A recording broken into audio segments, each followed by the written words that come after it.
Hey guys, Gangy's Girl here, and I've taken a few people to show around my houses. I have quite a number of houses, many of them fully furnished, and a couple of them asked me if I ever stream decorating.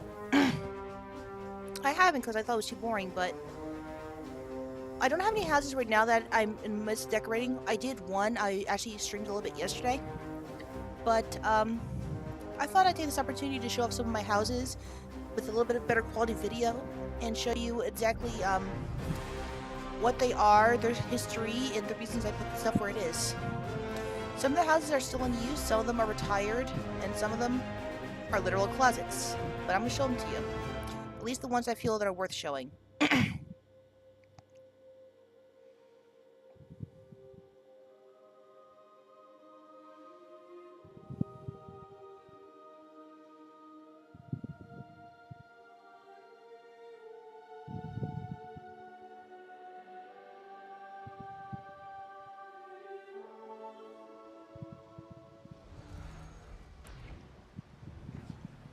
Alright. Hello, Vitalis. Alright, so let's see what's first on our housing tour. That one's not really decorated, so I'm not going to show you that one. So first one to do is the Amaya Lake House, which is actually Vitalis's current private home. I have a weekly social there every Tuesday. I've been doing it since October, I would say. It's got a reasonable attendance, anywhere from 4 to 5 people.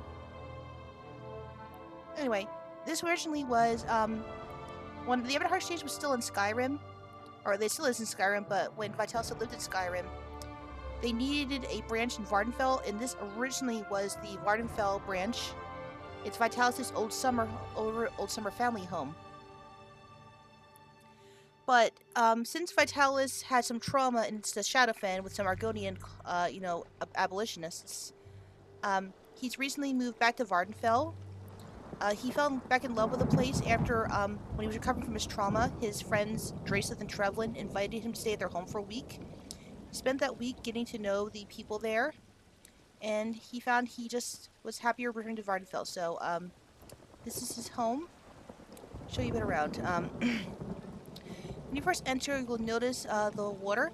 This is where Vitalis stores the boats that he uses for his lake. He also has a couple of scuttlers. His fiancée Ribbon gave him one, and then he went out and he sought out another so that they would be together. They're adorable. Love scuttle blooms. There's also Venus flytrap. That was recently at the that luxury vendor, and I think they're adorable. Alright. Start on this hand side. When you come up, you'll notice there's a little bit of a pathway. With the Amaya Lake House, there's only a few places you can play in, and I wanted to take the opportunity to get as many role-playing spots as possible.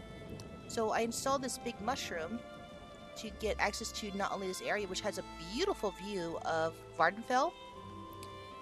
I have it so that, Vitalis, if he's expecting guests, he'll come up here and he'll wait. And he'll search for them. And when they enter, he knows there's there. He actually met Lord Sarthos up here. He waited for Sarthos to arrive and he called him up, and Sarthos was enchanted by the large mushroom observatory. As a warlord, he understands the benefit of having security and having the high ground. But if you continue along this way, you'll see, now, the only way you can access this roof is if you have, a platform like this. And this way, you actually can see the dang lake. So I made a little roof hangout. Place we can socialize, relax. Some tubs for him and his fiancée. Now, this was his old family house, so while Vitalis doesn't really worship the three anymore, since it was his family home, there is a tribunal fountain here. It would be too expensive and, difficult to remove, so Vitalis just kept it. Plus, it's a nice water feature. If you can see, I got this idea, I think it was either from Lemon or Kinrava, of putting the dream shards, which is a furnishing you can get, I think, in Rivenspire. I put them in here, and it actually makes this really beautiful aqua glow. In the underneath, you can't really see them. You just barely see that there's some dream shards in there, and that's what causes the little glow. All right. When this used to be the what's it called? The workers' lounge. When this was a Vardenfell branch of the company, this is where the employees would stay. And that's a little note left by Azan with some rules of being in there. Hence why there's like a dagger in it.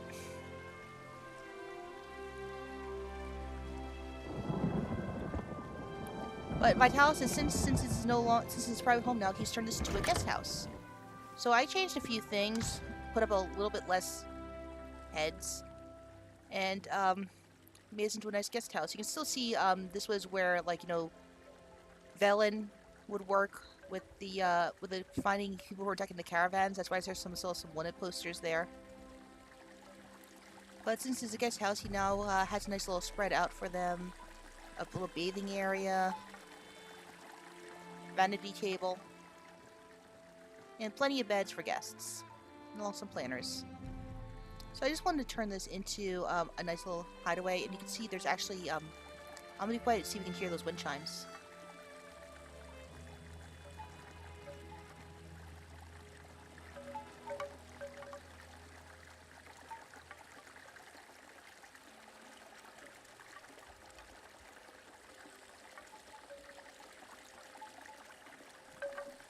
Those came from Murkmire.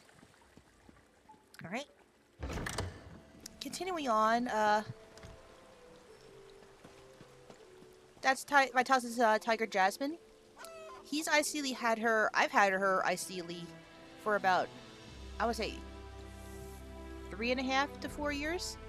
So Icily, he's been with Jasmine's been his companion for about 6 or 7 years. She's not a pet, she's his friend. And she's very protective of him. When he came back after being, like, you know, crippled and, you know, traumatized by the Argonians, she became deathly protective of him. She would snarl at anybody who came near him. And to this day, she still stays really close to him because she's just so protective. Over here is this, it's a newest feature. This was a little gazebo that was added at the luxury vendor. I need to fix that. It looks terrible. But Vitalis also, he's always wanted a little farm of himself. He grew up on a plantation with animals like Netches and Nixox. But Vitalis has a little farm here. As you can see, he has a chicken coop, a couple chickens. He has a pig. He had other pigs, but they've since been turned to bacon. This one he's training to find truffles, which he's recently found out are very expensive and people pay a lot of money for. So he's training a pig to go hunt them to make more money to sell them in his company. And that's his paper shredder.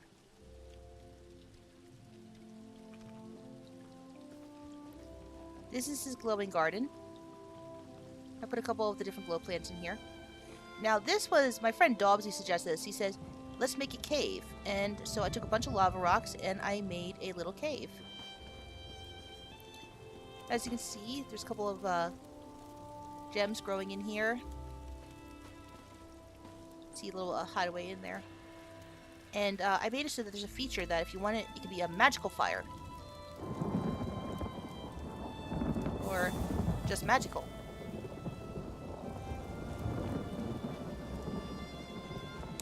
And if we go around here, you actually can climb up this tower. There's a little secret spot. You just climb up here. See, I wanted to have as many possible spots that roleplay as possible, so every spot you have can be roleplayed on, including this. As you can see, you can get to the top of the cave.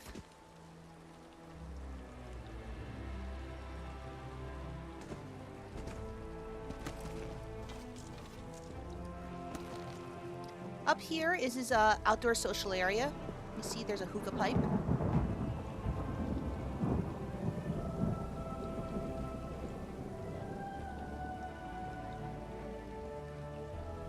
And off to the side is a bar. Sometimes it's on When Zahn comes to visit, he'll sometimes, if it's nice out, he'll play bartender. Zahn is actually a really, really good bartender and cook. Not a lot of people know this unless they've gotten his good side, and he'll cook and like make drinks for them. So he'll once in a while come over and just treat Vitalis. Over here, before there was a Christmas tree created, I made my own Christmas tree. As you see, there's a couple of Breton candles, a couple of apples, and dream shards. And I think it actually looks really nice. It looks a little bit more, you know, authentic than the one that came out of the Crown store. And over here is the Dwarven Fountain. If you look really closely, you'll see there's a golden glow. It doesn't do that naturally. I put a shivering cheese in there, and that's what caused it. That's what caused that effect. All right, so if we head inside. All right. So this is where Vitalis does his socialing. He has a social group gathering here every Tuesday, as I said. This is where Kadron will play sometimes. There's a gaming area to play. That's his little toy guar. That's a statue Vitalis had installed. He actually loves Aardvarks. He thinks they're adorable. That a Telvanni friend of his made him. It's a nightlight. People try to eat it and they've broken teeth. Alright, so this is the social area. He always has he always cooks and provides a nice spread. He always has the cookies. An assortment of drinks, tea, and a different roast. Sometimes it's a venison roast, sometimes it's pork, sometimes he'll have kebabs. He changes the food every once in a while. And a pretty little lamp. I have to be careful not to keep doing that. That actually can crash my game. This is where he has nice meetings. This is actually where he met with Zahn and asked him to be his best man at his wedding. And Zahn said yes. Rail Dog! So this is Rail Dog. Vitalis has had Rail Dog for even longer than Jasmine. Rail Dog's probably pushing 10 at this point. He's an old hound. His original name was Red, but when we used to roleplay at the Narcissus Kin House in Deshawn, there's a big stairwell, and whenever I walked up the stair with Vitalis, he would always walk up the railing, and that's how I got the nickname Rail Dog, and it just stuck. So Vitalis always has Rail Dog with him, and Rail Dog is pretty old. He can't really protect or guard or bark, but, you know, he's a good companion, and if he doesn't like someone, he'll still growl at them. There's a little cooking fire back there. And if you go to the second level, this is Vitalis' office. Vitalis loves Dwemer contraptions. He doesn't know very much about... He doesn't know a lot about them. He knows that they're valuable. So he does collect them. Dwemer scrap is one of the highest exports from his trading company. So he collects a lot of Dwemer stuff. People ask him what's in that chamber, he always answers, I don't know, and I don't want to know. See, lots of Clockwork City, lots of Dwemer stuff. Ah! This is where he has his meetings when he's here. Pumpkin, because of course.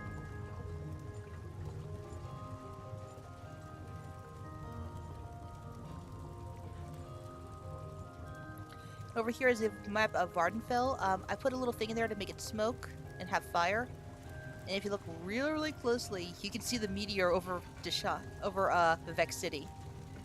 Actually, right around here is where Vitalis grew up. He grew a couple miles outside of Vivec City, but yeah, there's a meteor. Vivec's kind of a dick. Alright, and so this was a company at one point. So this was Azan's.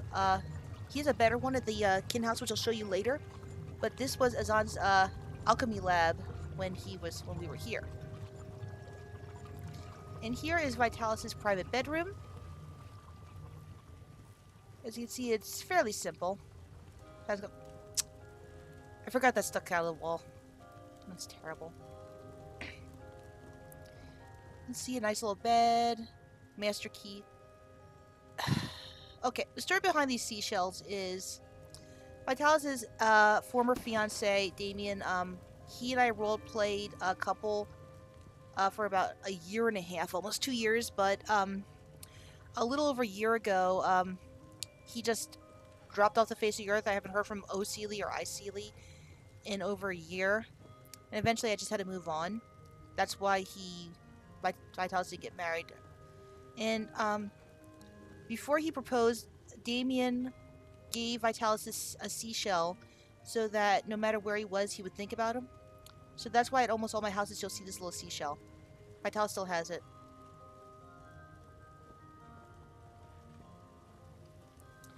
And this is the nice little social hot tub. Him and Riven spend some time in there. Head on outside.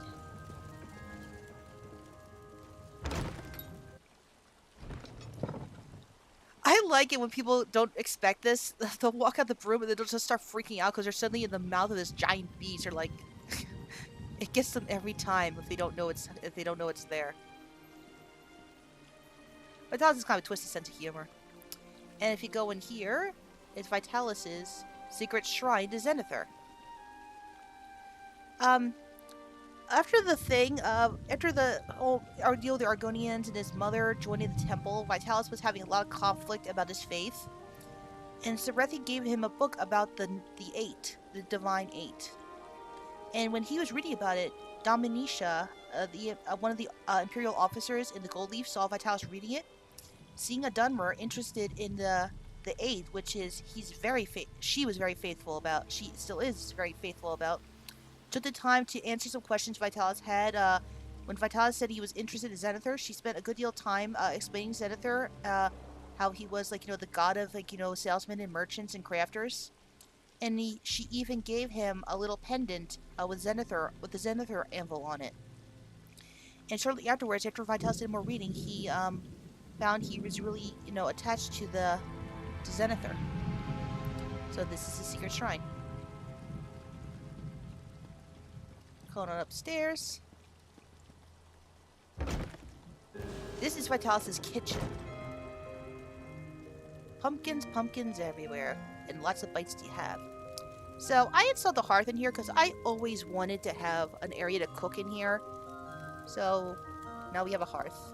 Vitalis is a hunter. He hunts his own game if he possibly can. He will only purchase his own meat if he really needs to. He has to do it a lot more nowadays because since I should probably put on his role-playing form. An Argonian by the name of Born from Sorrow, when Vitalis was a hostage, was torturing him, and during one of the moments he was tortured, when Vitalis was tied down, Sorrow tore his teeth into Vitalis's right calf and ripped out nearly all the muscle behind it, to the point where Vitalis could not support any weight on that leg. He since now has a brace and a walking stick, but it's hindered him immensely. He can't run or chase or jump around like he used to, so he can't really hunt anymore. I mean, if he goes out with the bow, he has to get a kill shot on his first try, or he's not gonna catch his game. Riven is in the process of trying to make a temporary fix that will give him a brief moments of where he'll have his old muscle back, but it's only temporary. But Vitalis does love hunting, so that's why there's all this game up here. Bunnies, geese, pheasants, deer. This is also where he has big dinners.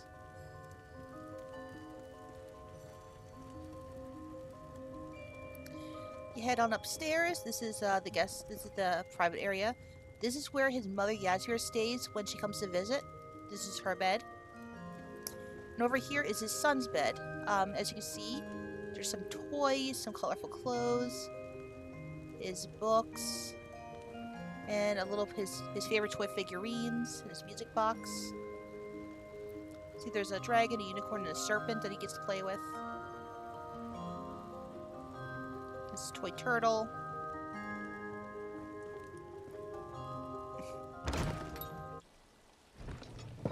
Alright, and if you come down here, when Vitalis was a child, he would come to this spot.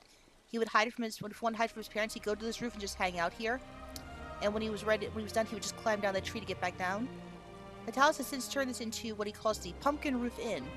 It's where he goes to just get away from people. He has a pumpkin, some wine. What more could you possibly want?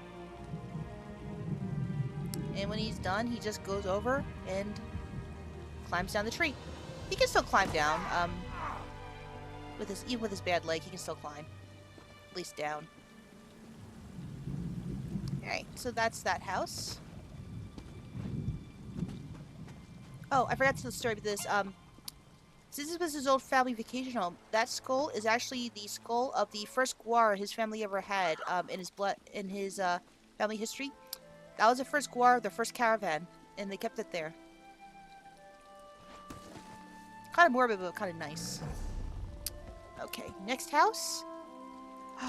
The Coldharbour Surreal Estate. This one, I'm really proud of. This one took me quite a bit to do.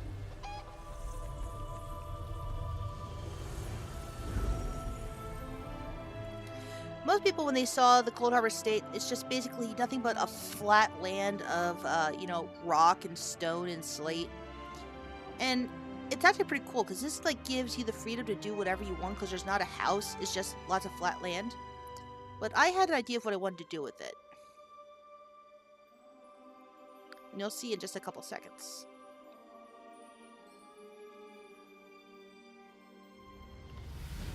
I turned it into a forest. This is literally like hundreds and hundreds of plants. There's like hundreds of trees, shrubs, flowers. I basically took all the Coldharbour rocks and everything and replaced them with normal rocks, and I put a bunch of big trees around the back to try and hide the Coldharbour background.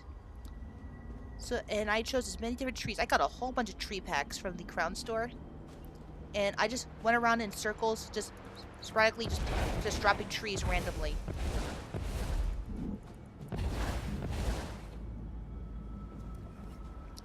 And I use this area for basically if you need a generic forest.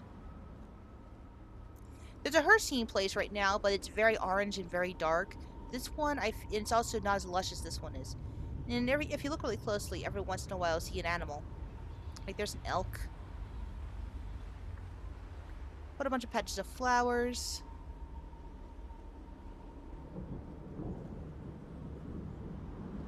Whole bunch of different kinds of flowers. This took a very, very long time to furnish. And if you look around, if you're like in the center of this area, you feel like you're in a forest. There's areas in the world that have good trees too, but it's full of mobs. I call this my meme rock. People will probably remember the meme from early 2000s of badger, badger, badger, badger, badger, mushroom, mushroom, snake. There's a snake. That's what that is. There's another elk. And I hid a chubloom somewhere in the trees because the chubloom doesn't really fit in here, but the sound is pretty cool.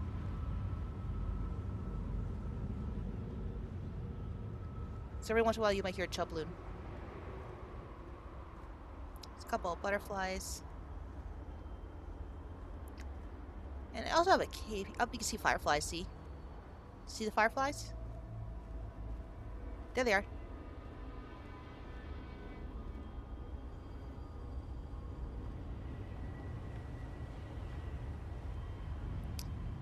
Up there are the big cats. There's a snow leopard and a panther.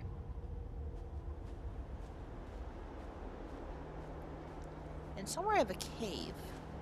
Where is it? Is that it? There it is. There's also a secret cave over here.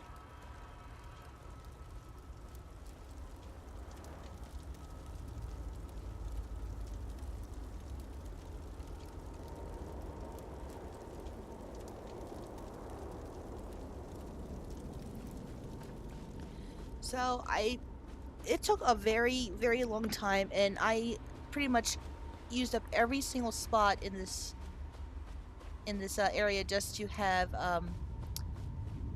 try to make this as immersive as possible.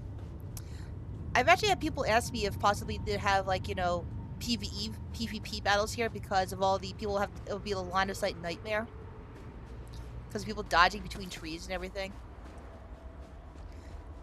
Yeah, if you go along the end, you know, it's obviously Coldharbour, but if you stay within this area, it's pretty immersive.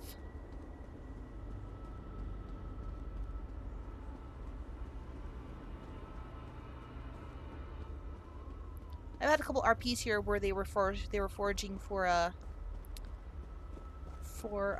plants for alchemy, and I also had my nightmare lance here. That roleplay. Iran, you suck. All right, so that's pretty much that. Next is I haven't really decorated that one.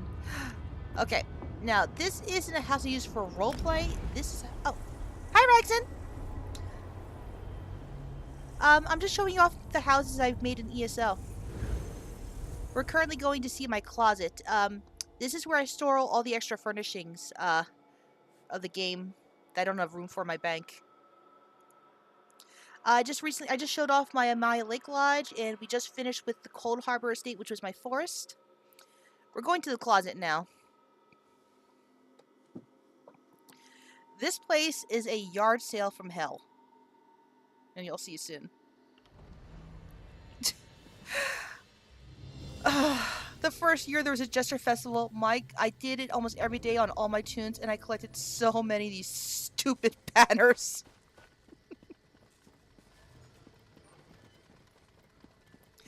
But as you see, this is where I store all my extra furnishings. There's a Centaurian, some... I don't have a use for these now, but I'm sure someday I will. Lots of lights from the New Life Festival that guy collected. I got these from the new Frost Vault thing.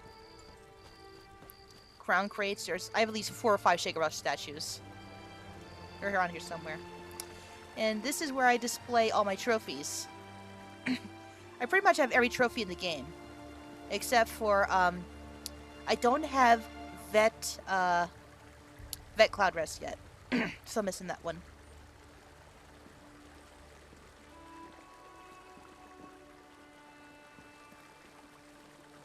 Let's see, trophies, up here. I have stored so much crap here. I'll show you later the Earthswild Sanctuary, but this, I turned it into a Telvanni place, so I had to get rid of all the Dark Brotherhood banners. That's where I just stored all the Dark Brotherhood banners here. They're all here.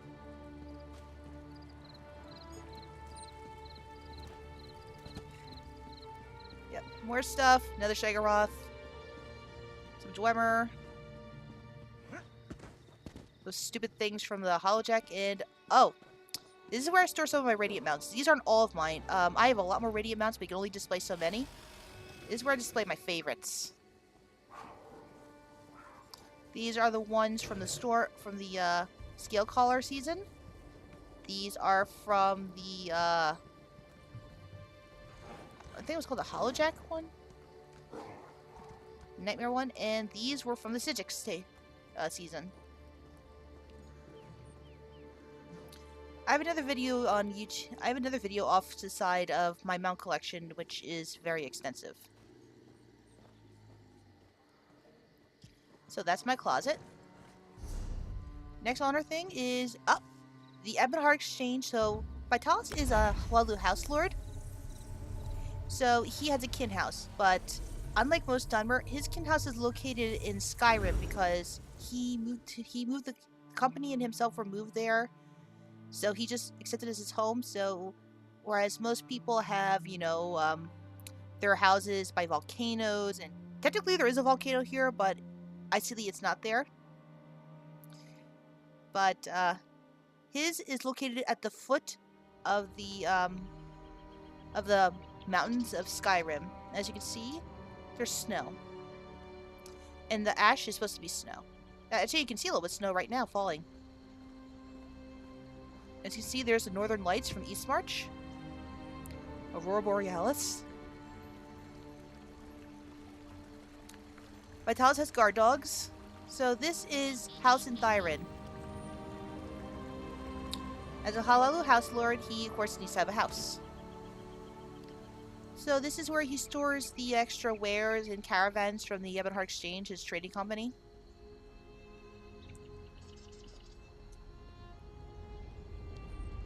And over here is the treasury.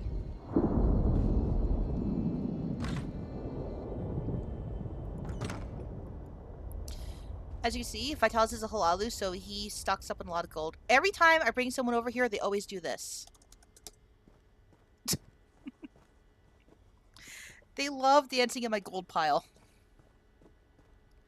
But as you see, the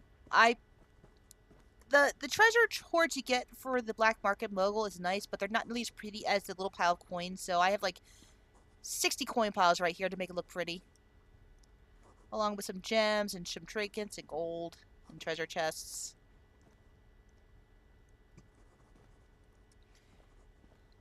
So once you get through there, you go upstairs. This is where Vitalis has private meetings. It's a little social area.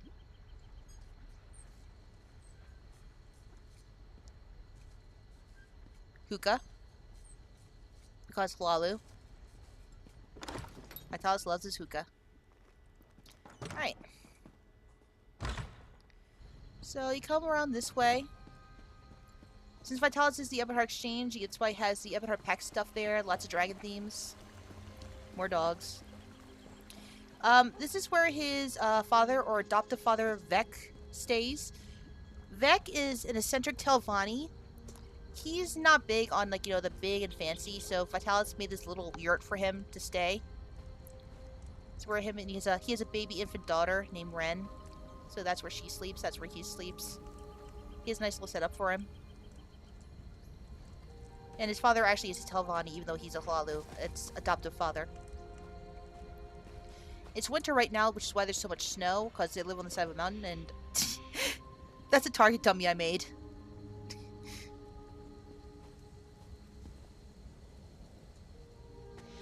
Back here, when it's warmer and it's not snowing, Vitalis has little gatherings over here in the back where he sees, and this is actually where he used to hold interviews.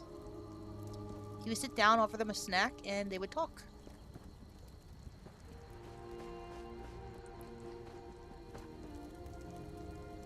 Right. Now we're gonna head on the inside of the Ebonheart Exchange Trading Company. Well, this is not the trading company. This is House and Thyrin. I'm not mistaken. This is the House and Thyrin Kin House. All right. So Vitalis has here a collection of the achievements that the exchange has achieved over the years. Lots of decorations, lots of little things. That's Snowflake, the wolf puppy that Damien, who I mentioned earlier, left with him. That's his son Kadron's pup. And he stole a turkey leg. Bad dog. See, he has a couple of different things. They face a lot of Daedric creatures, a lot of Dwemer. That's why he's a Centaurian here.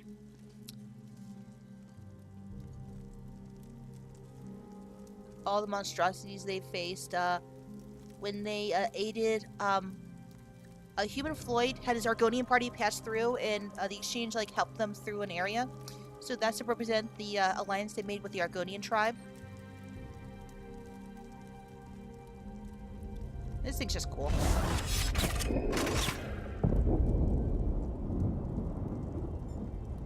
There's Jasmine, of course. Very protective. Remember I mentioned a rail dog?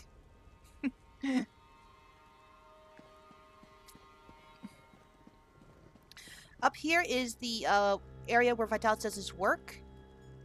As you can see, this is where he plots his caravan courses.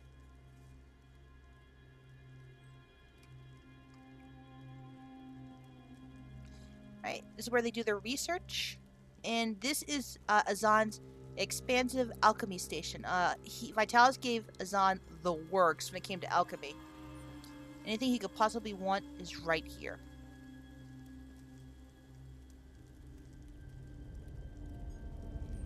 Back here is where they do research for enchanting, monsters. This one they were researching the Nurncrux. That's where the workers sleep. And of course there's pumpkins. There's pumpkins in all my houses. There's a story behind that pirate flag involving an old member, but we don't talk about it. He doesn't play with us anymore. Alright, down here, this is Vitalis' private chamber. This is where he and his sons stay when they're here. That's Vitalis' bed. His sons. Now, the reason I have this, people might recognize this as the wedding gazebo. And the reason I did this is canopy beds are awesome in this game, but you can't get in the beds when they're in there. I found if you take the gazebo, you can give in the Redguard bed, you can give yourself a canopy, and you can still get in the bed. Which I love.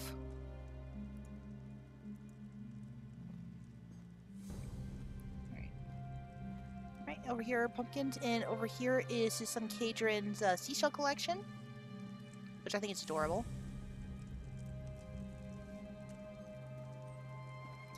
Over here is what we call the Golden Tongue. This is their dining area. This is also where Zahn cooks.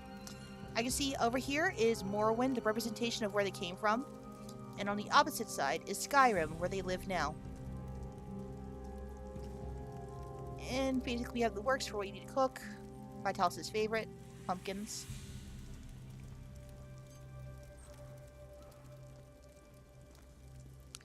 Lots of pumpkins.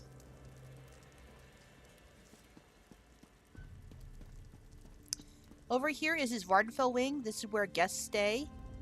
Also where he, like, has a more, he embraces where he came from, the Vvardenfell tradition.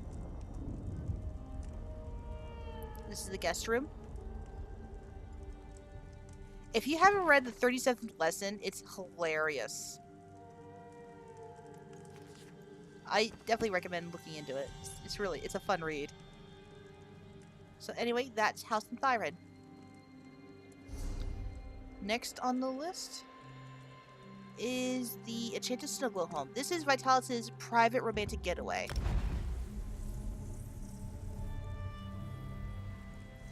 So over here, when Vitalis needs to get away from the population and the people, he will go here, usually with his lover Riven, and this is where they escape from everybody. It's this little secluded hideaway out near Winterhold in Skyrim. It's very cold there. It's very bitter. It's always snowing. So nobody who would really bother him would go there because it's too damn cold.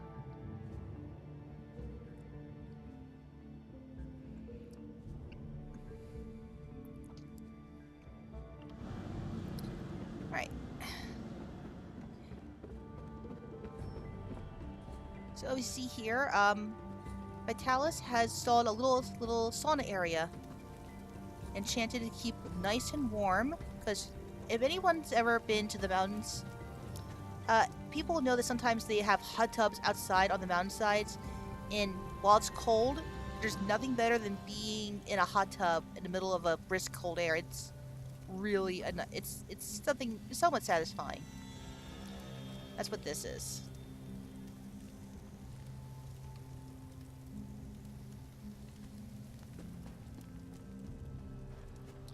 Down here is an area for him and Riven's pet, his mounts. As you can see, where'd the camel go? Huh. Well, usually Riven's camel's here, but as you see, it's Jasmine and her cub.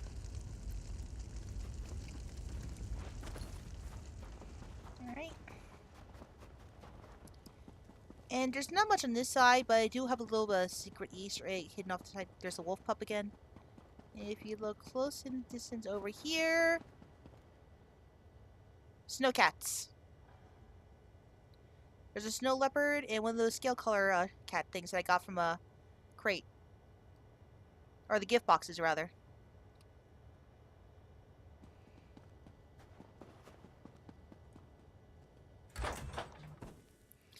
Alright, if you come inside... Ugh. This is the area I haven't finished yet. Yeah, I had that hidden for a reason. Alright, so this is the main social area where you basically relax. When we roleplayed here, it was close to New Life Festival, so there's some Christmas presents under the tree. Oh, let me fix that.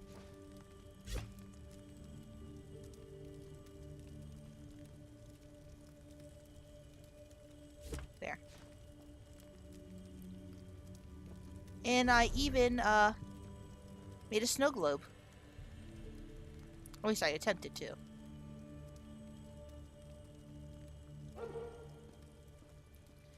So this is basically a place where they get around.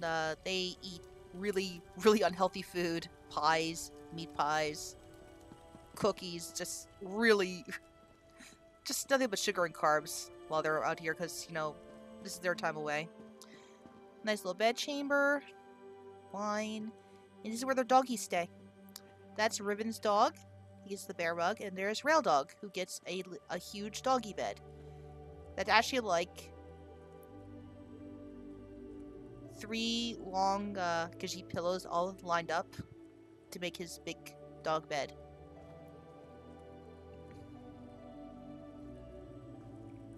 That's pretty much that for this place. Next is... This used to be Dinia's home, but since Dinia's moved, I turned this into her half-brother Traven's home.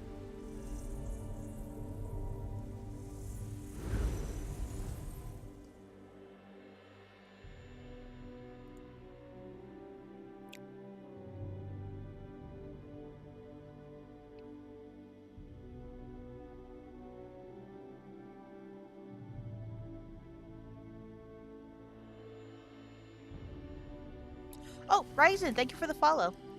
Sorry, I didn't see that. I don't have the announcements on my widget set up yet. Alright, so this is Traven's house. See, there's Mist. That's his Roderick Theo.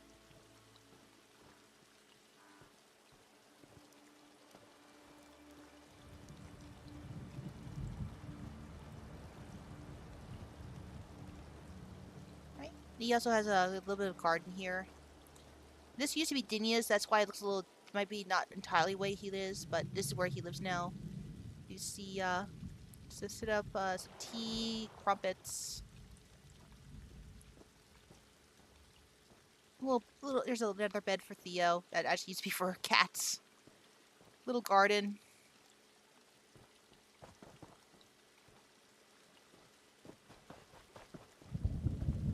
This is the dining area. See, this area is very small. You can only fit so many things in the house. So I decided to expand upon it by making these little Khajiit things to represent different rooms.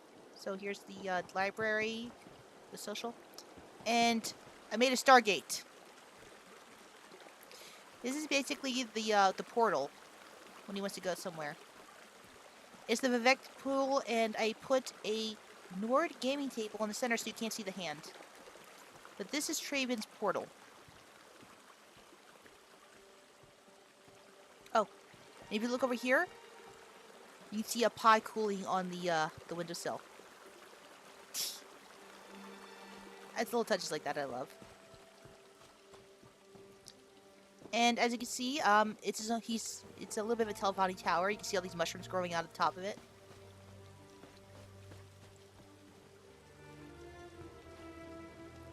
And this is his bedroom, and where he does his magic.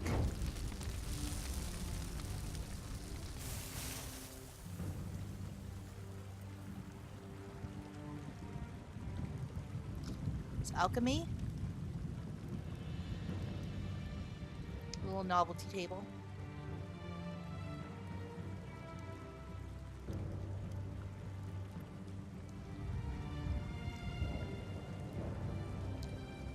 He's being trained by Oromir, one of the only surviving members of House Seloth that were killed during the war between them and House Enthyron. So that's his mentor right now. He's being trained by him. He was the bastard son of another Telvanni about 40 years after Tarvin's wife died. Tarvin never told Dinia about her half-brother, but he did mention Dinia to Traven, which is why Traven is rather bitter, because the way he said was, Tarvin said that once Dinia was settled and found her place, he would bring Traven in, start get trained to be a member of the house. But Dinia got the house killed before that happened. So he is bitter because he feels that she cost him, and she kind of did, his house. But Oromir She never really respected Enya, but he saw potential in Traven as, an apprentice. So he took Traven in and has been working with him since then. Next is the Grand City Villa. I haven't done a lot here except for one thing. And it's pretty great.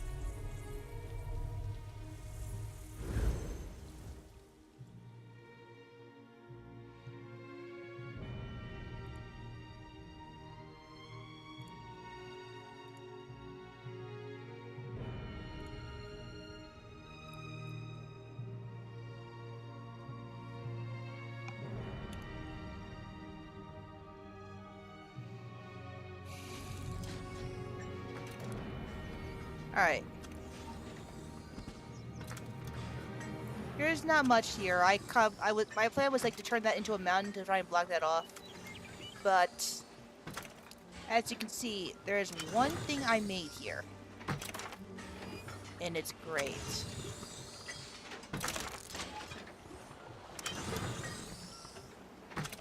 I made a carousel.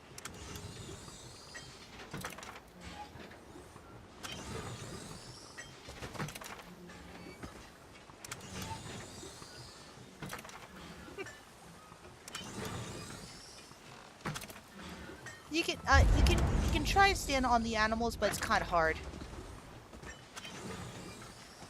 You kind of have to keep on moving to stay on them.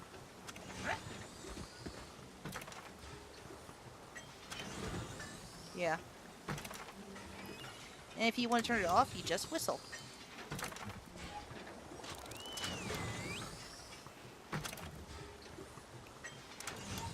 Yeah, so I made a carousel. Oh, I forgot to turn on the music. Dang it.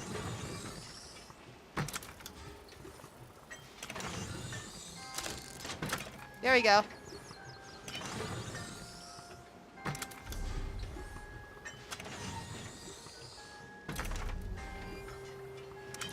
So this is my moving carousel that I made. I'm actually really happy with it. And my cat collection. I have a lot of cats.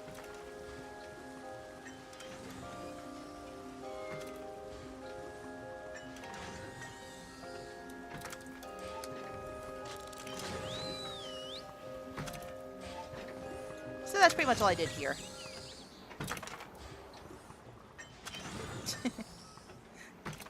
Not a lot, but still pretty cool. Next is the Grand Topal Hideaway.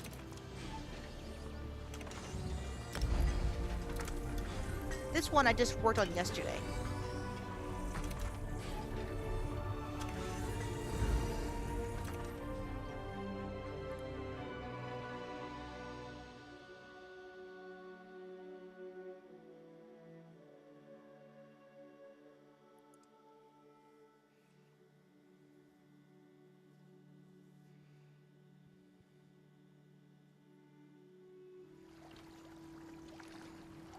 Don't mind those. I'll get rid of them before then. I first stocked the stuff from my extra Mara packs. Oh, good, it's dark. So, as I said before, Vitalis has a fiance, and we both decided we wanted a reception party on the beach. So I've been designing the island Topaway to be a place where the reception party is going to be. Let's see, I have a nice spread of food, pumpkins, of course. Some meat, kebabs, sweet rolls, pies. Got stuff roasted on the grill. Got these little lanterns for lights. And if you look at the distance, you'll see these little lights. What I did was, I did that on purpose. People want to go swimming, so we can have it up here, they go swimming. And these are markers of where you have to go before you get hit by slaughterfish. So if you swim over here, you're safe. But if you cross it,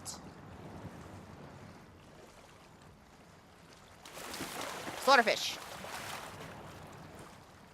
So I did this so that people could swim. This was a lot of experimentation to find where it was safe and where it wasn't.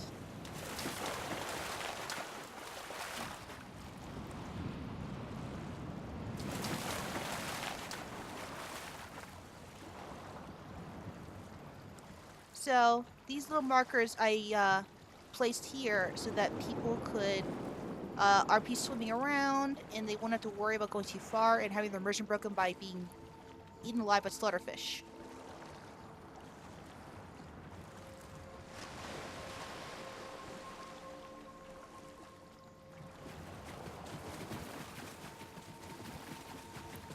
And this is what I spent a lot of work on today. Ah, the lanterns look great. This is the little hookah den. See, there's like pillows everywhere. There's hookah pipes. It's just a really, really cozy area. There's gotta be at least like, I think I made like 30, 40 pillows. And there's a couple rugs down there too to hide the sand.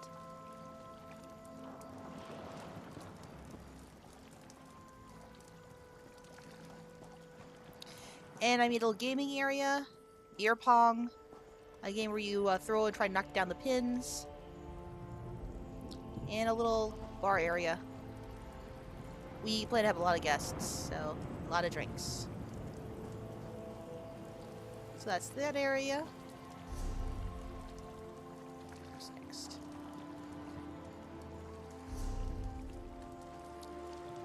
Oh, this one's kind of sad. Hatfield High Hall. I had a friend named Royo, and when this came out, I really wanted this house, but I couldn't think of an icy reason.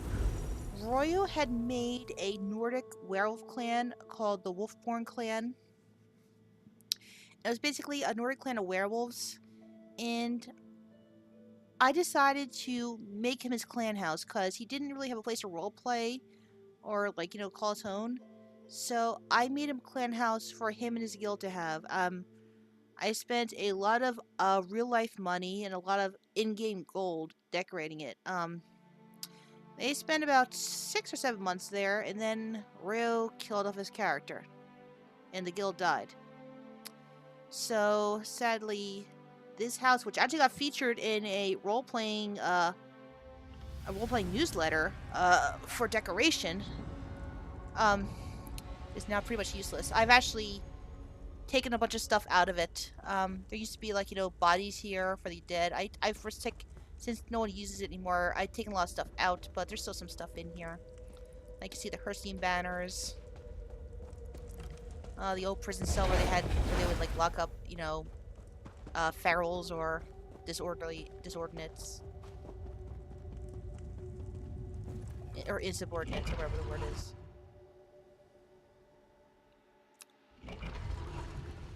Come out here is Shrine of Herstein. I used to have a Herstein statue up there, but since no one was here anymore, I took it back. I needed it for something else.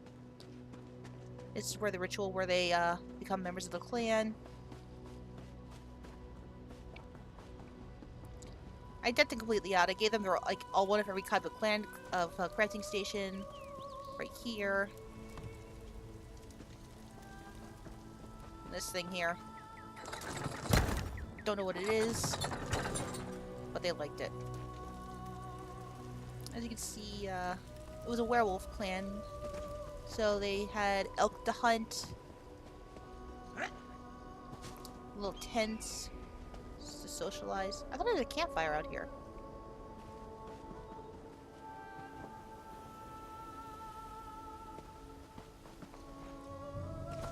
There's the wolf pack guarding. There's always a big wolf pack guarding the front door.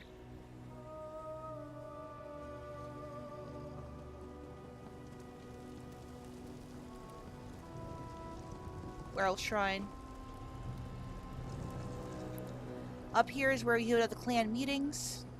Where I would stand up here and the... I guess he did that. I didn't move them there. I had them in a line.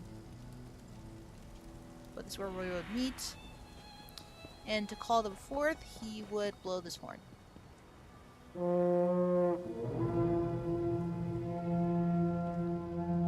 There they would practice getting stronger.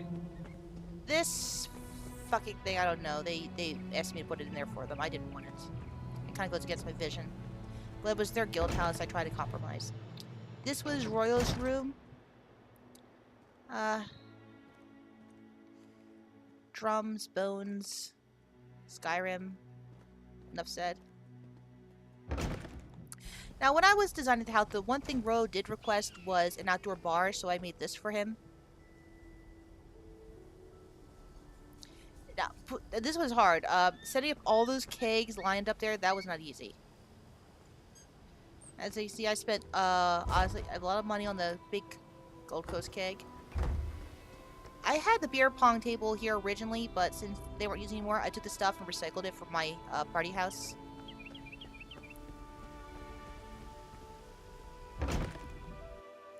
Coming here, this was the Wolf Circle. This is where Royal would meet people. That was his throne, guarded by the two wolves. White to represent his wolf. It's where they had their food, a lot more food.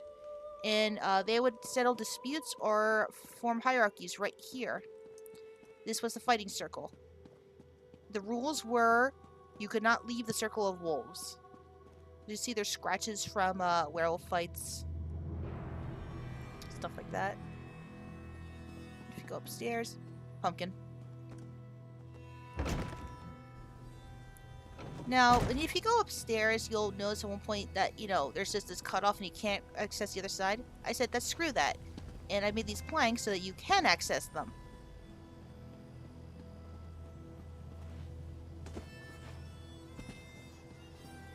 And that's pretty much Hackville High Hall. I didn't do anything with that. I did a tiny thing with this one, so I'll go here.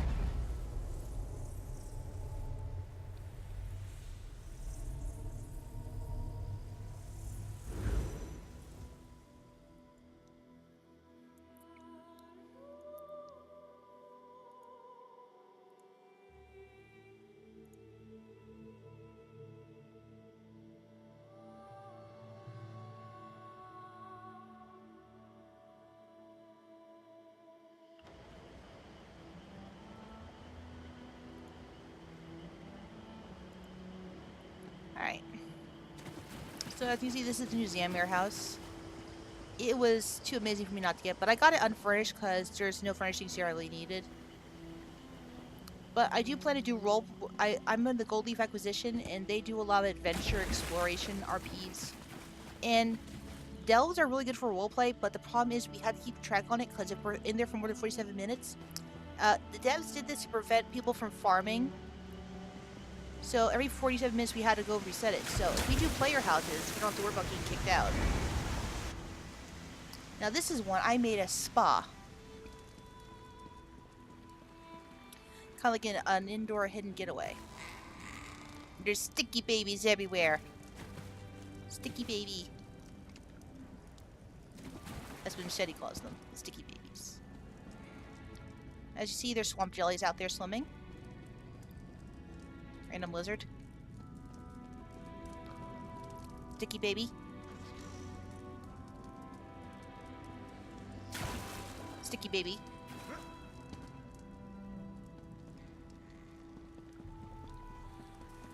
Sticky baby. Sticky baby.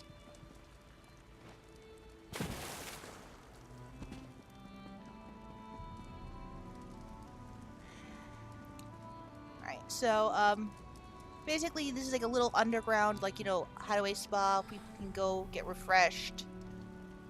Exfoliate.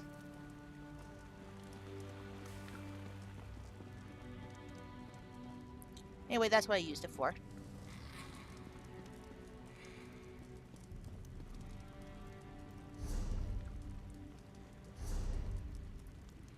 Okay, next is Lintel Grand Manor. Now, this is the actual Ebonheart Exchange Trading Company.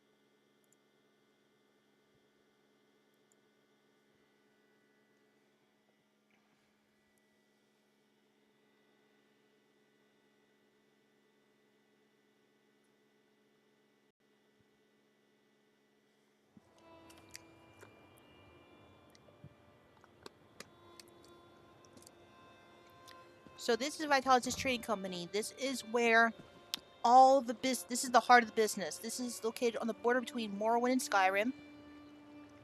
And I see this is Vitalis' koi pond. I love essential housing tools. It may originally I had these fish in there that was supposed to represent the koi pond, but they really don't move. I keep them there for the people who don't have essential housing tools, but for people who do, they see all these colorful fish swimming around. And there's the dragon representing the Ebonheart Exchange. As you can see, if we look really closely, you can see that it's breathing smoke. Hold on.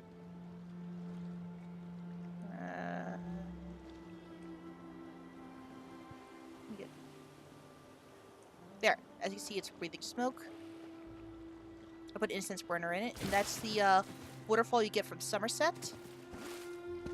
More dragons to Ebonheart Exchange Trading Company. His little winery area. Remember I told you his main export was Dwemer scrap? This is where he keeps all his excess Dwemer scrap. Some of the bigger pieces. His crafting area, where all his contracts go to do their commissions. He provides them with the best of the best supplies. Crafting tables. I have every crafting table in the game for my guild. Anything they possibly want is right here, including the transmute station.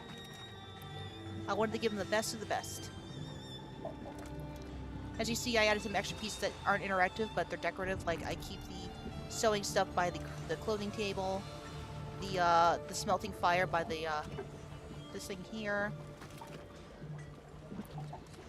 Now, that's actually a healing chamber. It's supposed to go in there. It's like a steam that actually like helps mend your wounds. I can actually, like, if someone holds still, I can actually put them inside that bubble. Now, speaking of cleansing, this is Vitalis' steam tent. It's where you go to get all of the bad stuff out.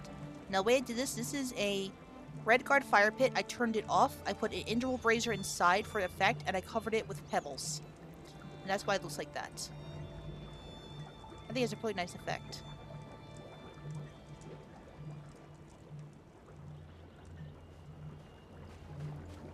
Alright, if you go on the inside, this is where Vitalis stores all the supplies that are going out for shipments.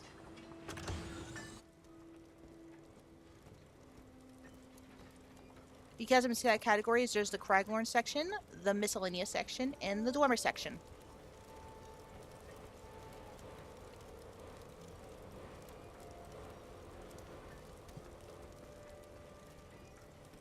Miscellaneous section has a bit of everything here.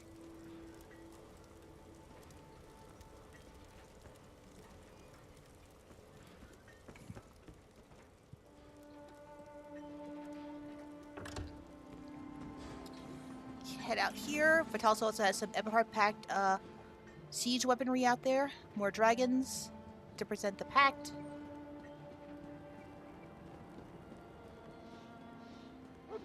That was actually my first attempt at a Christmas tree that failed miserably. That's why it's there. There's more koi fish over here. Along with his baby netches. More of that Dwemer decor he likes so much. So this gazebo was by itself. I put this thing in the center of it, and I add the lights.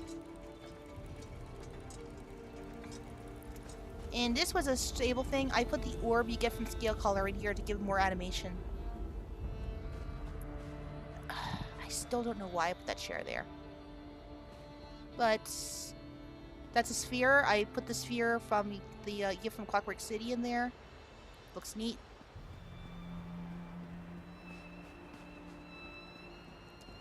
As they go to the front, you can see originally the statues were two people with swords, but I changed it to the people with the scales because it's the trading company.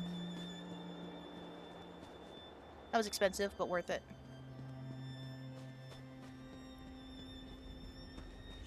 As you see, it's not one of those solid things. I gave it some. I accidentally bought it by mistake, so I attached it with some moving pieces to make it more animated. Over here, he has this for when members of, Dunmerry culture come over here. He wants to make a good impression, so he has this little section here to the tribunal. Alexia, Vivek, Sothasil, but there's Vitalis' true god. Pumpkins! Pumpkin everything! Now, before they had the scarecrow, I actually made my own scarecrow. That's what this is right here.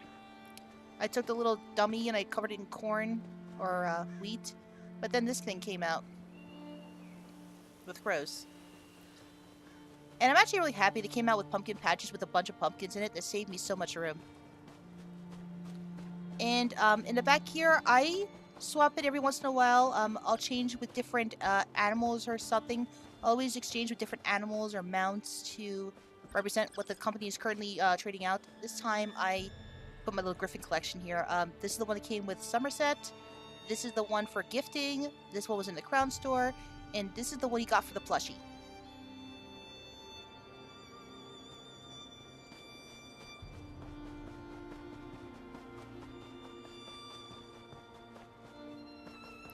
Alright, go ahead inside. This is one of my Christmas trees. Oh, and before the jack-o'-lantern came out, a friend of mine showed me how to make a jack-o'-lantern, but without having... A friend of mine, Cabrin, she showed me how to make a jack-o'-lantern. So, I had this before there were jack-o'-lanterns also. I actually kind of like the way that looks a little bit more than the ones they have. Alright, so this is the inside of the trading company. And here is where Vitalis' contracts, they come in here, they can do their business. If they're not, this is their own little, this is basically an office they can use when they come to visit. Vitalis has these little animatronic cursors outside his office.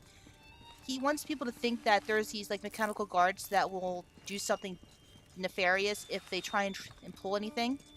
But the truth is, these are basically like Disney animatronic robots. They can't do anything, but they don't know that. But Vitalis doesn't need them to know that. Alright, Vitalis' private office. See Rail Dog's there. There's a board that has all the current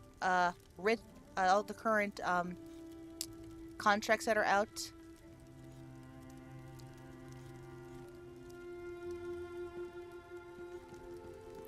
And this is a business, so there's really not a social area. There's only one bedroom, and that's for Vitalis when he works late. See, he has like a nice little relaxing bath, a bed, anything he could possibly need.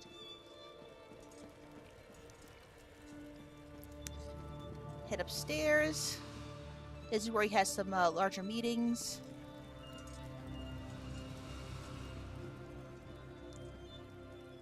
Head on the outside.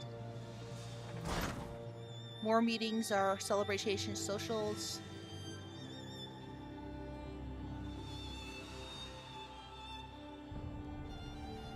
Right, and that's Lynchel. Next is Old Mistville Manor. This was actually the very first house I decorated. When housing came to the PTS, Old Mistville Manor was the house I worked on. This is one of the only houses I got completely unfurnished because I had a vision for it. But I'm actually really proud of this house.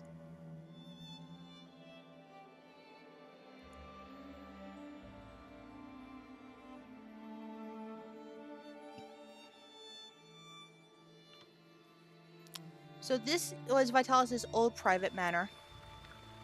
Vitalis used to live in a cottage in East March. Vitalis used to be a werewolf, so that's why has a pretty close passion for wolves. Right over here, he has a hammock to relax. Paper shredder. That's where he keeps his extra caravans. Place for him and Jasmine's cub. And back here is a secret shrine to Hircine. Hold on, I can move this. Alright, now you can see it. Secret shrine to Hircine. And I moved the Zenithor thing to the Amaya Lake Lodge.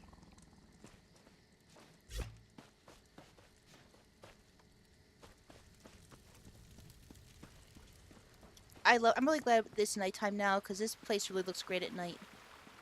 Another one of those little pumpkins I made. That one's really cute. Originally this was supposed to be me and Damien's house, so when I designed it, I had Dunmary and Breton theming on the decor. And Vitalis loves pumpkins and Damien loved apples, which is why I had an apple tree next to the pumpkin patch. As you can see, I had a little apples spread out around here. Vitalis' garden. He has these, I think they're called weird rocks to permit non-native plants to grow in this area. I usually decorate at night because I use lighting as a major factor in my decoration. As you can see. Over here is Vitalis is like, he's a hunter. He likes to hunt. So over here is where he does his he keeps his fishing stuff. This is where he does his own butchering. And where he tans his hides. And that's Cajun's little play tent.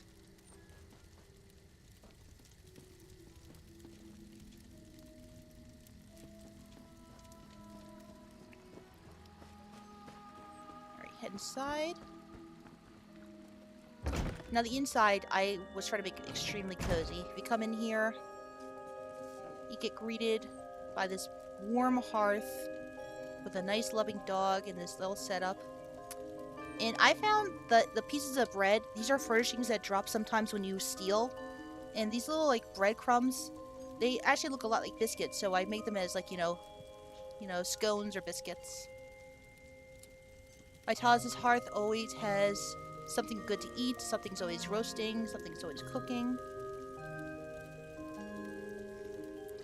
And unlike the Kin house, Vitalis likes to decorate some stuff with the achievements, but he doesn't want to go all out. He just has a couple of knickknacks displayed every once in a while. Here's his wine rack. Or the dinner table. I decided not to put chairs, but because if you put chairs, it kind of limits how many people get sit. So it made so that people could just come over here and do sit chair. And that way as many people as they want could sit here.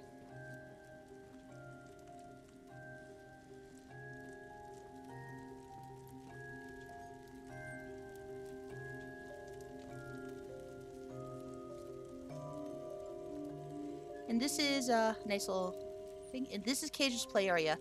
Now, there really aren't stuff to make it look like there's kids in this game.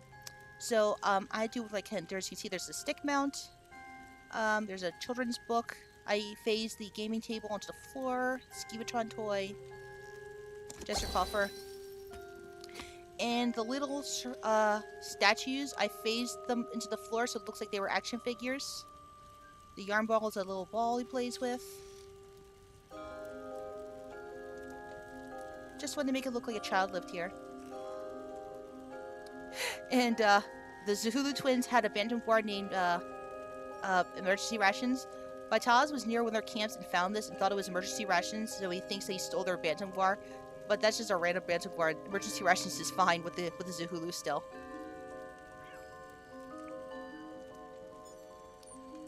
Alright. So this is Vitalis' office. See, he keeps a map of Tamriel here.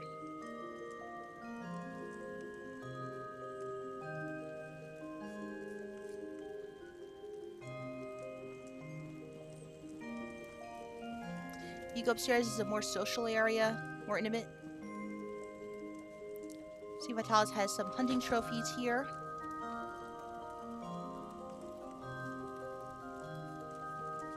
I actually really like the fish on the plaque. There's this hookah pipe. Let me slow down. The bearskin rug. Over here is his bed chamber. That's where his son sleeps. I wanted to make it lived in, so like all the dressers and drawers, I like try to like fill up with like trinkets and knickknacks. I wanted to make this house look lived in. As Damien put it, I wanted to make a house that I felt I could live in.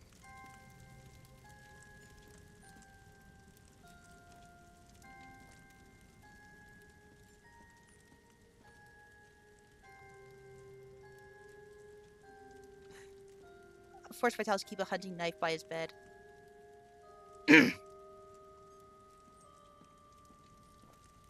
Now, the Dunmer beds were nice. I liked the Dunmer beds because they were the only ones with canopies where you actually could get in the bed. One of the only ones I could do that. But it was kind of plain looking, so I took the Echelette skin and I placed it on top of it to give it a more of an exotic look. In the back here is their shower area.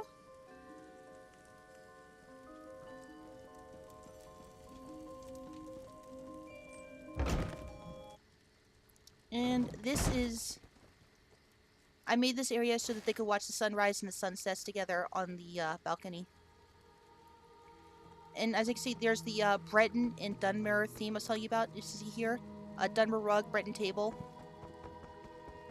And Breton rug, Dunmer table. Just little things like this that make it stand out. It actually is a really nice house. And surprisingly, even though like all the other big houses, like the ones with like, you know, all these like slots, this is the one I haven't over decorated because this one I put so much thought and emphasis into everything I put in here. Everything that I placed in this house, I think to myself, why is it in here? Why was it put in here? What is its purpose?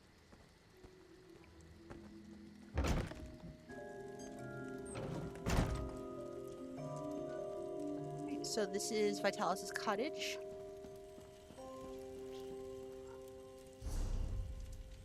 Next is Fry's Pinnacle. Now this is actually connected to the House in Thyron Kin House. Remember how I said that the Kin House was located at the base of the mountains in Skyrim? Well, this is the connecting part. Vitalis has an area where you can actually access the mountains from his Kin House. There's like a little pathway. So the way I use this is if you know you're going to the mountains from the Kin House, and Vitalis actually has rented this out for a couple parties. Well, one party, but he rented it out. So this is the mountains behind the Kin House I was showing you about, as you can see. Now,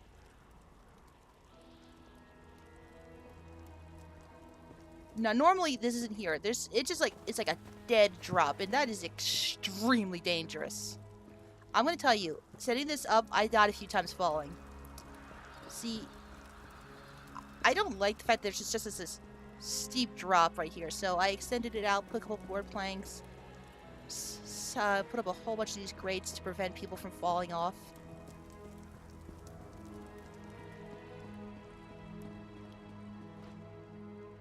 Alright, so you go down here.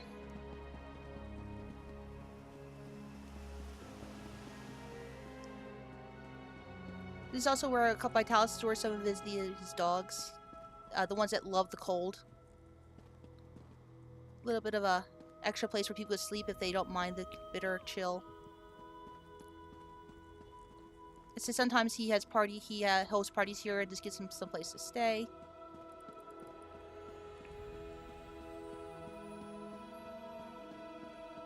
The trick was changing something that's so obviously Hrothgar and Orcish in giving it Dunmerry theme. See, I have like, you know, a couple of things for set up for table, food. One of the ways I did that was Medallion of Beths? Oh, neat. Right. So what I did was I took, if you take the rugs, sometimes in these rocky areas, the rugs will phase so that only certain parts show. And it actually is kind of cool because you can see from the Dunmer rugs, I made it so that only like the triangle from the tribunal shows. So I went around and I placed a couple of these around with different types of the Dunmer rugs to fill in these squares with the symbol to make it look more Dunmerry. You see most of Vitalis' dogs are here. A couple urns, more dogs. This is the dining table. A little social area with more dogs.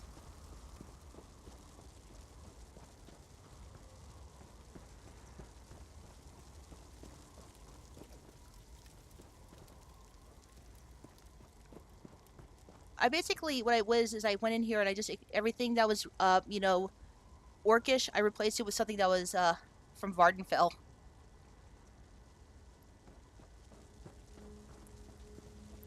If you come out here, what I did was, I turned this into a hot spring. Originally there were some ice flows in here. You can still see a couple of them. So what I did was I took some of the Hagraven fog and I put it over here for steam. I put a couple of incense burners in there to make more steam. And I would take the Daedric braziers and phase them into the ground. Daedric braziers are great. They give off a ton of light for such a small area. So by phasing it into the ground, you get the idea that there's like some underwater heat basins coming through without the immersion being broken with a light. So I just basically phased a whole bunch of Daedric braziers into the ground under the water to make it look like an underground spring.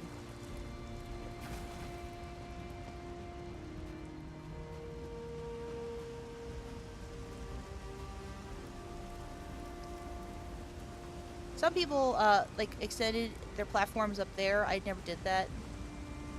Mine were far more simple. Little overseeing platforms. Or access to the cliff sides. Fairly simple.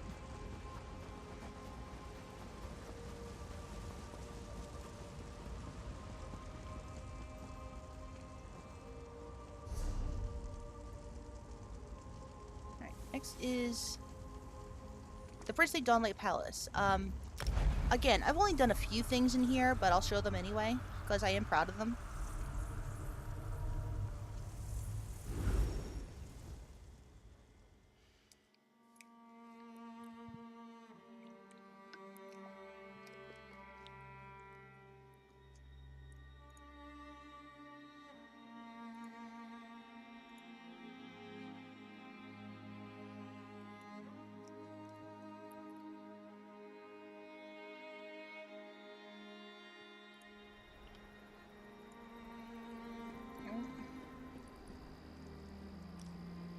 So I'll show you the stuff I did do.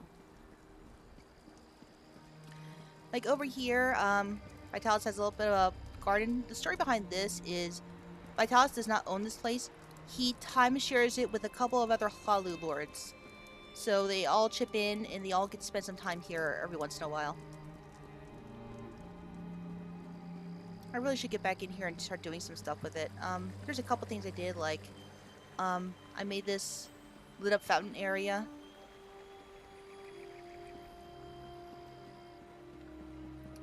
I extended this area out with a couple of the... Remember you saw those Mara statues? Got all these decorative pagodas. So I made this little decorative walkway here.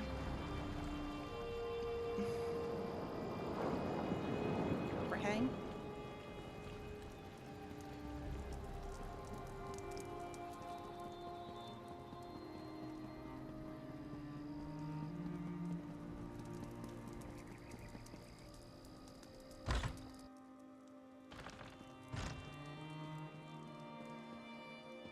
And I did the kitchen.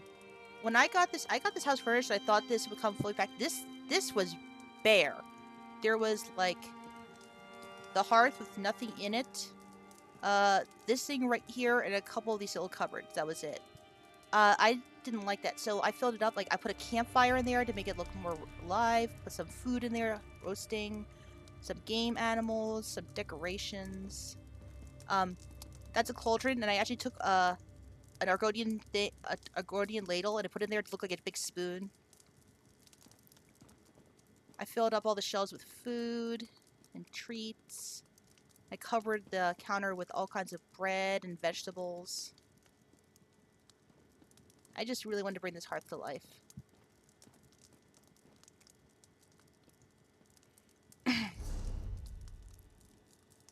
I didn't really do anything with that. 10 gallon, I actually did stuff with. There's only 2 houses left I want to show. 10 gallon is one of them. This is actually Dinia's old tower from House Seloth, from with her father. Now, this actually went through 2 phases. One, actually, technically 3. One was the way it was before, and then after House Sela fell, I wanted to make it look really decrepit, so I turned off all the lights. I put a bunch of spider webs around. I scattered papers all over the floor. In fact, you might still see a couple of papers laying about, because I wanted to make it look disheveled. I knocked over furniture. But as of late, Dinya kind of rekindled the tower, and also Oromir and Traven are also doing research and work here. So they also have cleaned it up a little bit, and now the lights are on. I'll start on the outside.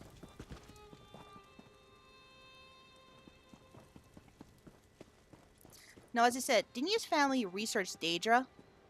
They researched them to study them how to control, defeat, protect people from, and kill them. So you can imagine when the Gold Leaf Acquisition came over here to salvage what they could from Dinya's tower, and they saw this area with all these Daedra and the banners and the statues, they all turned to stare at Dinya, and she's like, okay, I know this looks bad. I actually really had a lot of fun decorating this. I made it look like they were researching. As you can see, I have some of the statues here now. This was the Daedric statue that was at Royal's old place. I moved it here.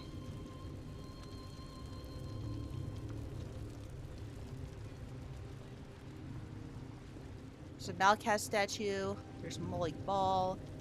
Klavka's Vial.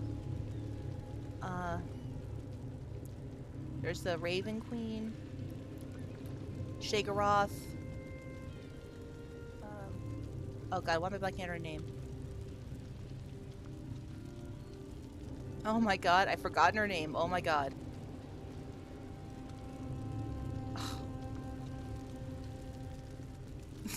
I feel so stupid now. It'll come to me in like an hour from now, I know it. And as you see, there's one for Azora. This was where they kept their slaves, the ones in training. And this is where the workers were. You see, they have like their cleaning tools. House Seleth had slaves. Oh boy, howdy did they have slaves. That was something Dinya had to deal with when she left, when she had to leave this house and go into a Hlaalu house for sanctuary. She came in with a very certain mindset that did not suit well to the others. Head inside. I actually got some ideas from Landris when I saw his tower. He, outside of the actual stuff, he actually, when I was waiting to put more plants around, the tower to make it look more, you know, less like, you know, like the inside of a coral and more, you know, living in life. So I brought a couple ideas from him and put a bunch of plants and ivy around here. But as you see, as I said, they study Daedra, so you'll see some Daedric themes like Daedric lights or Daedric tomes. Oh, see, as I mean, there's some scattered papers.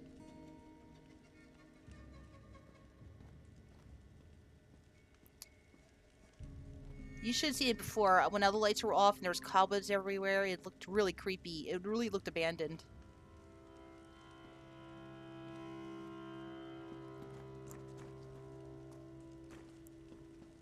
Here. Now, I think this is Tarvin's room? No, this is Dinya's room. So this was where Dinya grew up. Her room, as you can see, she loved studying Daedra as well. It was their family history. I love this lamp. She had a soul gem as a nightlight.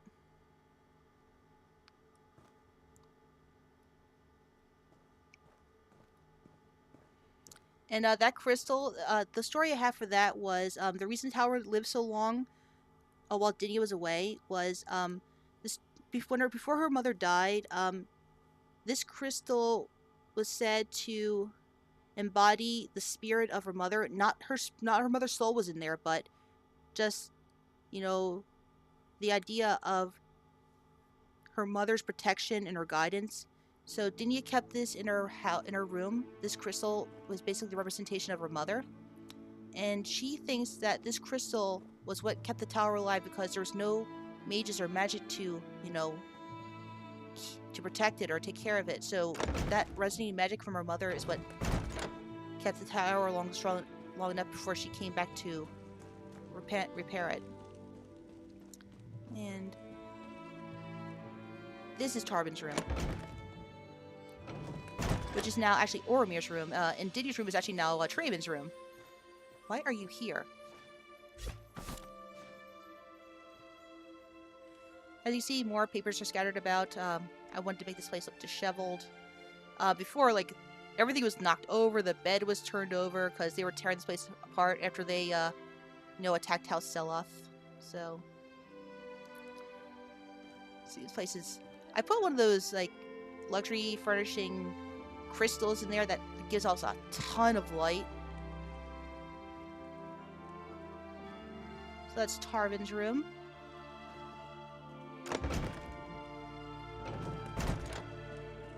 And the room with the painting over it, that's the workshop. Or the, this was the house's, workshop. Which Traven and Ormir are now working on. They do a lot of experimentation with restoration magic, surgery, harvesting of, you know, essential organs and muscles and tissue. It's pretty gruesome. And that's Oromir's snake. And over here, that's this Traven's area where he works. And over here is Oromir's. See, it's a little more sophisticated. There's a couple more tools that is available to him.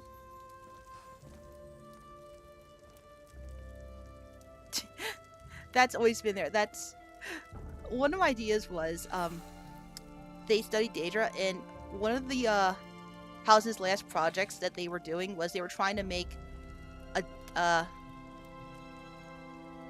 what's it called? A Daedroth Centaurian. So I took the head bust from oh god, what is it? What's from Blessed, no wait, it was Banished Cells 2, and I put it on top of a Centaurian to make it look like a Daedroth, and I use essential housing tools to make it breathe fire.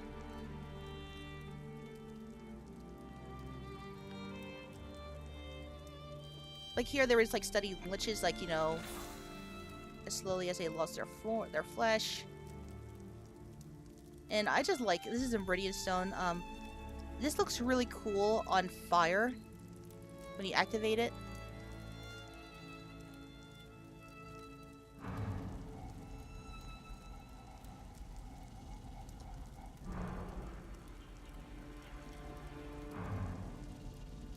Especially the red.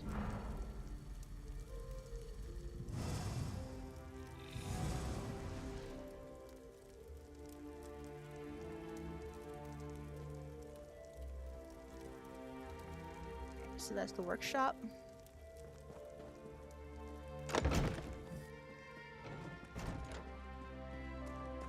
Head upstairs.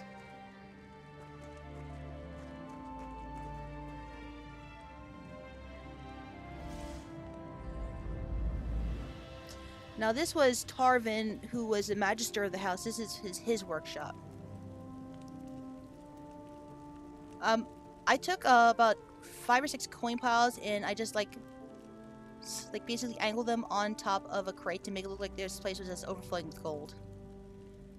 And I put that's like a totem or something you get for doing the main storyline in Craglorn.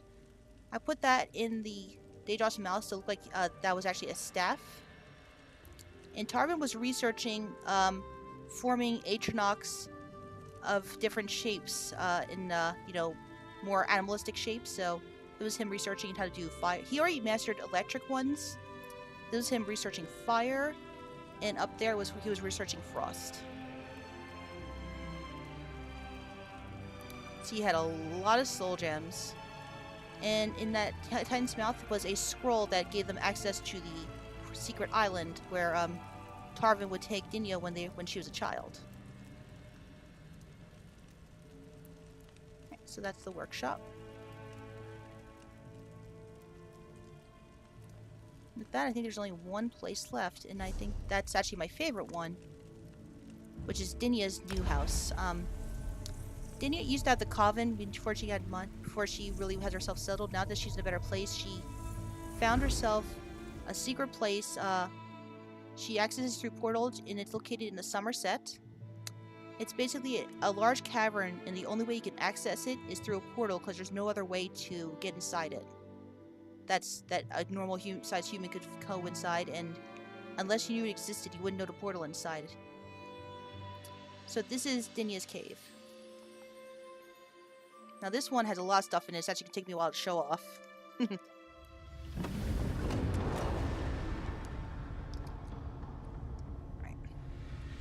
Alright, so as you can see here, this is the portal you go through to get access to Dinia's cave.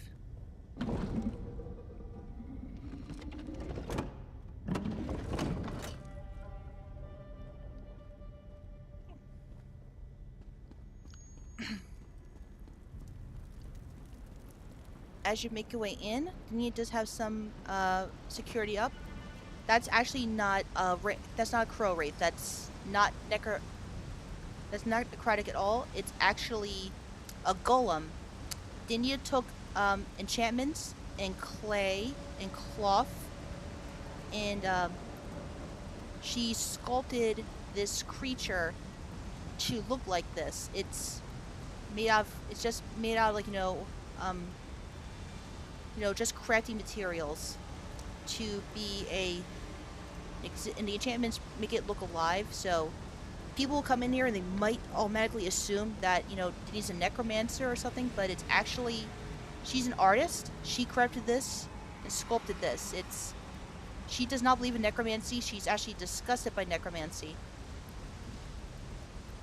So this is just a deterrent. It's a golem, not necrotic creature. And over here, she's an alchemist, so this is where she grows her plants. This is where she grows her freshwater plants. And on the other side is where she has her saltwater plants.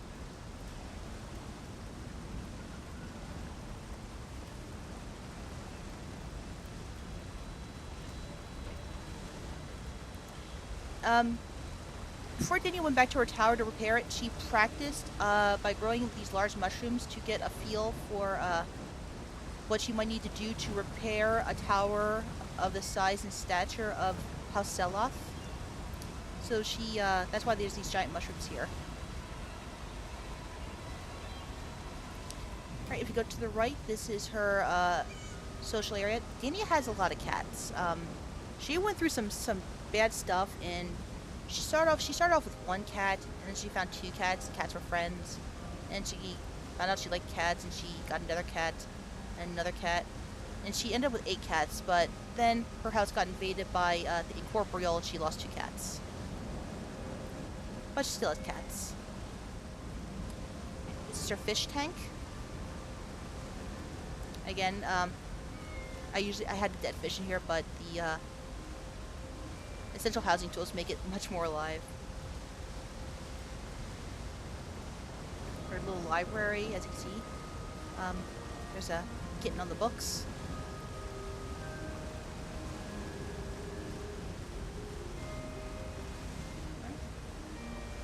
This is her kitchen area. When she has guests, tea, crumpets.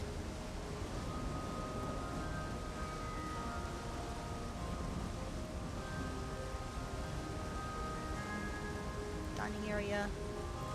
Special sweet roll that you share. A sweet roll for 2, if you will. There's forks in there. This is where her fiancé Zirith, since they got together, he found out he had a daughter, Venvera. And this is where, since her mother can't be around anymore, Dinia pretty much adopted her into her family with her daughter Anna. So this is where Venvera sleeps. As you see, she has a little toy horse. And this is Dinia's bed area. There's the cradle where her baby Anna sleeps. There's Lexi.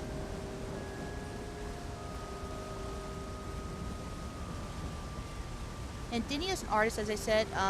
When she had to leave her Telvanni house sell off, and she went to a Hlaalu house, she was trying to find a way to fit in, and she did a lot of art to help illustrate her research that she did on Daedra. And she decided to try and fit in better. The Hlaalu house she was at had a market every week. She started doing portraits to try and fit in by being a merchant as well. And she found out she liked she really got a feel for it. So this is her little art studio. I used razors to represent easels because those don't exist yet in the furnishing department.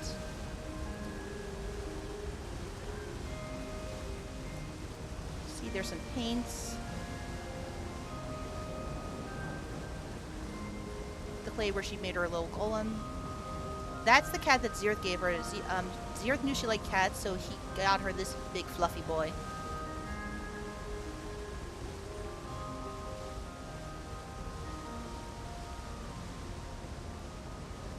On the other side is her bathing area, as well as a shrine to her family.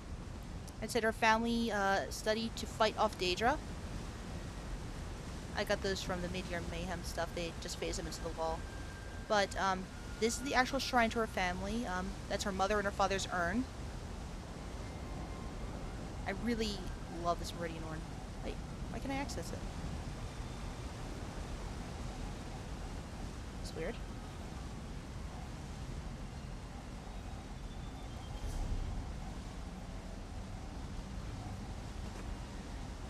Wait, hold on.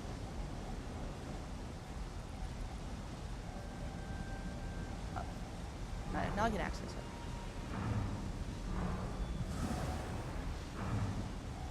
Alright. So this is the shrine to her family. It used to be just this little area right here and that little platform. But since then, I added a couple more things like this gazebo, which I thought was really nice. See, she has the achievements of her family, all the monsters they overcame over the years. People will come up to me when they see this and they'll say, where I got this giant dragon statue. There was a regatta pack that came out with the target dummy and a bunch of pots and gold and different statues. And one of them was this giant statue of this Redguard with a step adder on its back. Well, wasn't a big fan of the big Redguard, but I love the step adder. So I just phased it into the floor, put some rocks to try and hide the face, and I kept the step adder. And I can't take credit for that thing over there. Kev DeWitt had the dragon statue and he put a clam on its head, and I thought it was hilarious. So I borrowed that idea from him.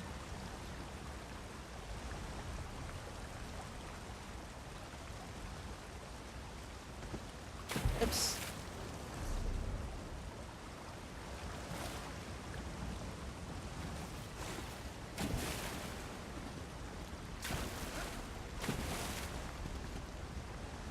You see there's a whole bunch of busts here.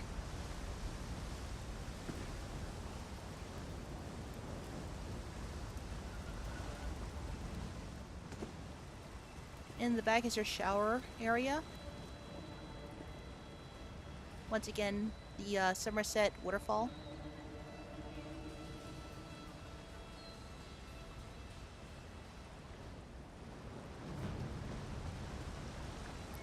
Now we're going to go to my favorite part, which is her actual garden. A couple stranglers. She has these, she loves cherry blossom trees, so she has these little enchanted orbs to give off what would be sunlight, because you can't, otherwise there's no sunlight in here. I love these spectral trees. This was easily the most expensive part, because if you've done the quests in Somerset, you know that each one of these trees is 100k. But here's my favorite part, the actual flower garden. I must have had one of at least every type of plant in this game that I used to create this garden here. And I use a couple of Daedric Braziers to bring it to life, because as I said before, Daedric Braziers give off a ton of light for a very small source. Watch how, if you take the tortoise off, you just see how much light it provides.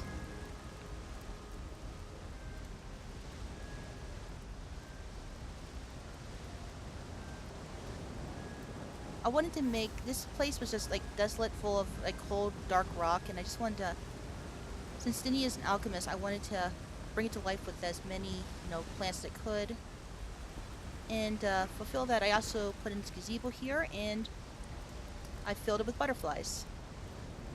The butterflies were attracted, so Dini has this here, so the butterflies will pollinate and keep her garden healthy.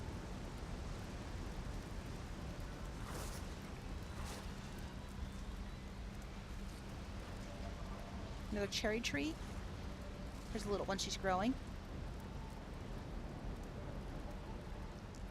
Alright, there's a map of Vardenfell.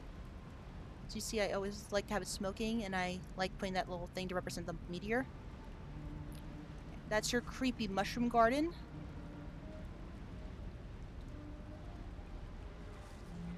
And over there is her crystal garden.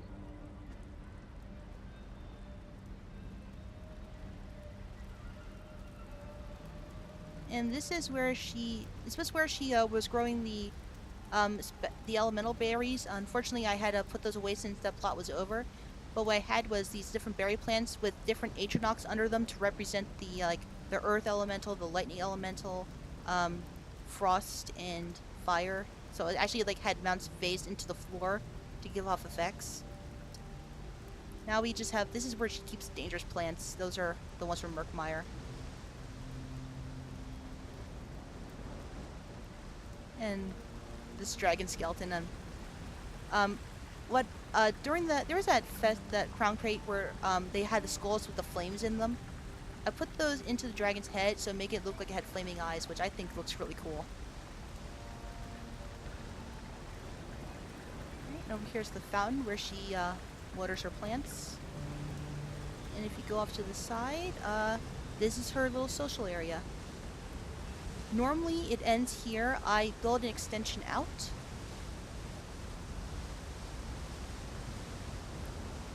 Right, so this is where socialize. There's a gaming table, a hookah pipe.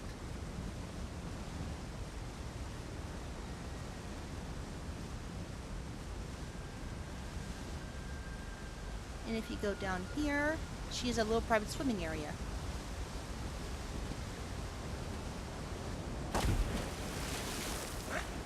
The hardest part was, for me, finding the right angle to make that so you could actually walk up.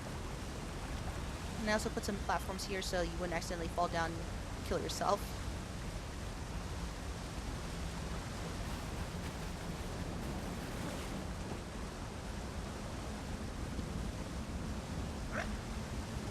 I really need to fix this. I thought there used to be a rock here.